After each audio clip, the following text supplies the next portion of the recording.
Tu as déjà entendu parler de l'affaire de cette professeure sud-africaine, Fiona Viotti. Avant de te lancer dans les vidéos virales, respire un peu et active ton vrai mode recherche. C'était une enseignante d'histoire et de water polo dans un lycée réputé en Afrique du Sud. Vers 2019, son nom a commencé à circuler partout à cause d'un scandale impliquant certains de ses élèves.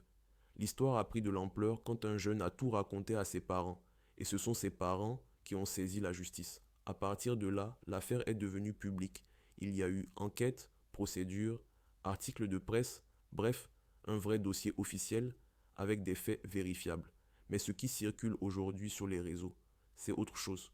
On voit des vidéos où l'on te fait croire que telle femme sur les images serait la professeure et que tel jeune à côté serait l'élève impliqué.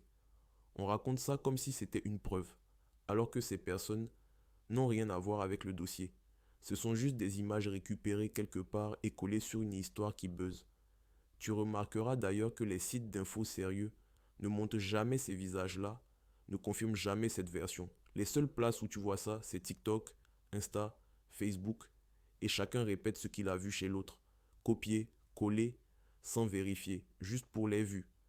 Pourtant, quand tu prends quelques minutes pour chercher dans des sources fiables, tu comprends vite que ce mélange entre les images et l'affaire n'est pas fondé.